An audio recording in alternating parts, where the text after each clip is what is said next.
Hey everyone, welcome back to StackTrekker. In the last video, we explored HTTP methods like get, post, put, patch, and delete, understanding how they work and when to use them. If you haven't seen that one yet, check out the link in the top right corner. Today, we're going to focus on how to secure your API requests in Postman. We'll look at different types of authorization, how to use them, and why they matter when working with APIs. Let's jump in and make your API calls more secure. To test the security, we need to use a different API endpoint. You can see the URL on your screen right now, and I've also added it in the video description for your convenience. Now let's head over to the documentation. These test APIs support both secure and unsecure endpoints. For secure endpoints, the resource name stays the same, but the URL must contain the word auth.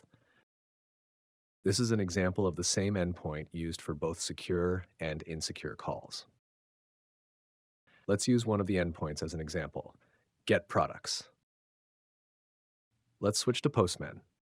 Since we'll be working with a new secure API endpoint, it's a good idea to create a new collection in Postman. Go ahead and create one. You can name it something like that. Now, inside this collection, create a new request and name it Get Products. Paste the secure URL from the documentation, the one that contains the word auth. After sending the request, we get a response back, but instead of data, we get something unexpected. The response status is 401 unauthorized, and the message says access token is required. So what's going on here? This response is actually a good sign. It means the security is working as expected. The endpoint is protected and won't allow access without proper authentication. But now you might be wondering, what is an access token and how do we get one? Let's dive deeper into that in the next part of this tutorial. When you open the request, you'll notice a tab labeled Authorization. Inside this tab, there's a drop-down labeled auth type, which lists several authentication methods. The first option is inherit auth from parent. This means the request will automatically use the authentication settings from the collection or folder it belongs to. It's convenient for consistency, especially when multiple requests share the same auth settings. The downside, if the parent's authentication changes or isn't set, your request might fail unexpectedly. Next is no auth. As the name suggests, this sends the request without any authentication. It's useful for public endpoints or simple testing, but for any protected resource, it won't be enough. Then we have basic auth. This method uses a username and password, which are encoded in base64 and sent with the request. It's straightforward and widely supported. However, it's not very secure unless used over HTTPS, since the credentials can be easily decoded if intercepted. Following that is bearer token.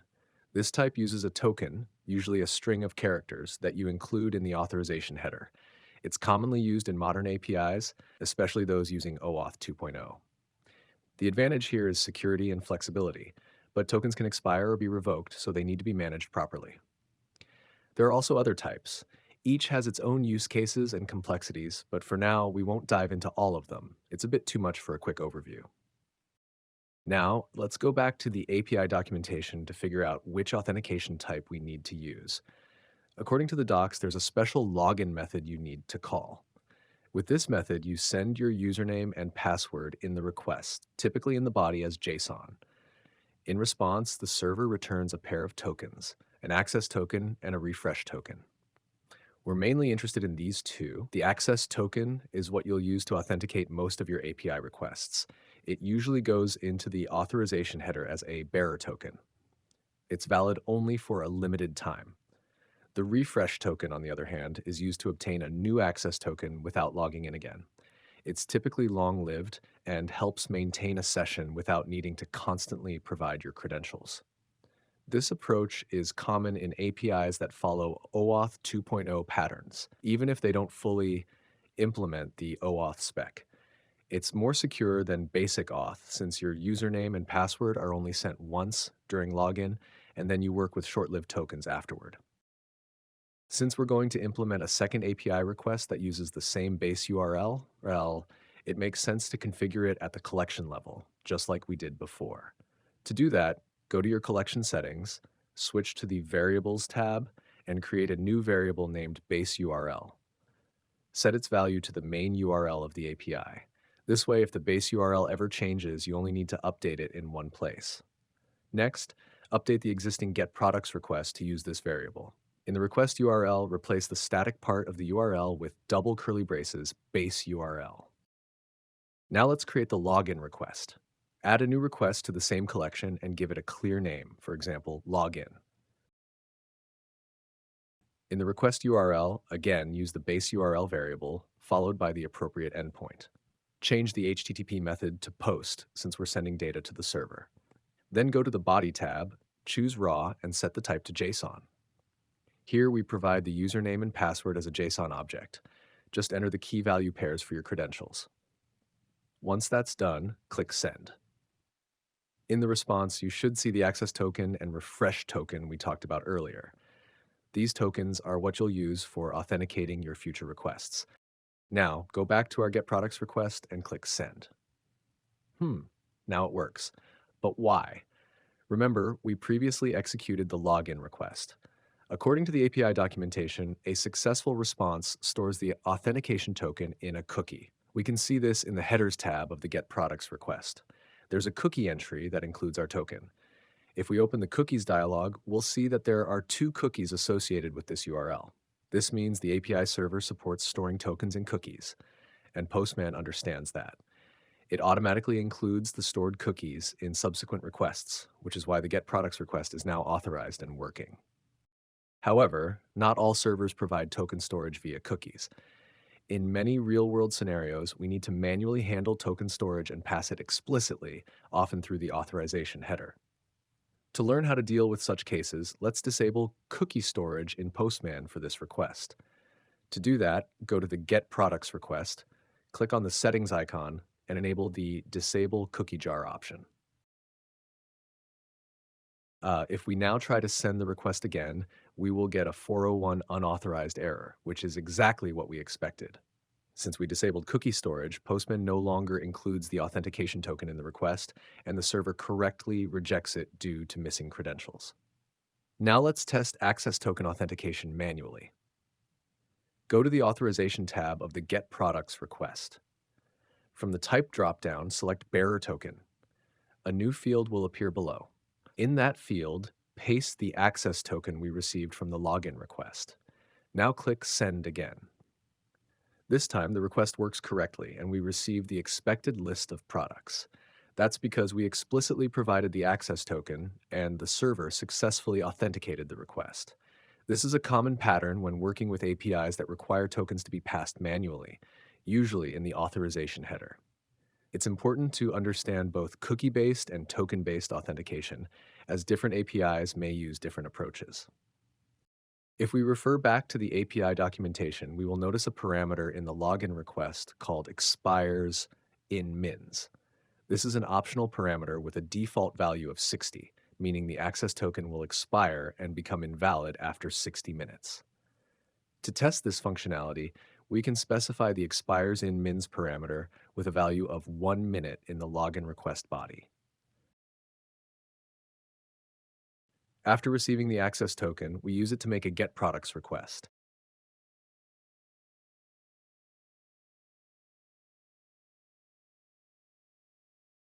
So, as you can see, it works without any problems at first. The login request with expires in mins set to 1 successfully returns a valid access token, and we are able to use it to make a request to the getProducts endpoint immediately afterward. However, let's now wait for 1 minute and send the same request again using the exact same token. This time, we receive an error response with a message indicating that the token has expired. This behavior confirms that the expires in mins parameter is functioning correctly. The access token becomes invalid after the specified duration, in this case, just 1 minute. This is an important security feature, allowing API clients to control how long a token should remain valid, especially useful in cases where short-lived sessions are required for enhanced security. To regain access after the access token has expired, we can simply make another login request. However, relying on the login endpoint every time the token expires is not a good practice. This approach requires storing the user's username and password in the application at all times, since they are needed for each login. From a security standpoint, this is risky and should be avoided. A better and more secure approach is to use the refresh token mechanism. According to the API documentation, there is a dedicated refresh endpoint that allows us to obtain a new access token without re-authenticating with the username and password. To use this endpoint, we need to provide the refresh token, which is the second token returned in the initial login response. Let's test this flow now. Let's create a new request to test the token refresh functionality. We'll name this request refresh.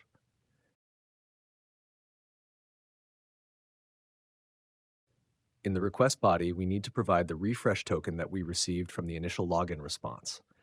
This token is used to authenticate the request without requiring the username and password again.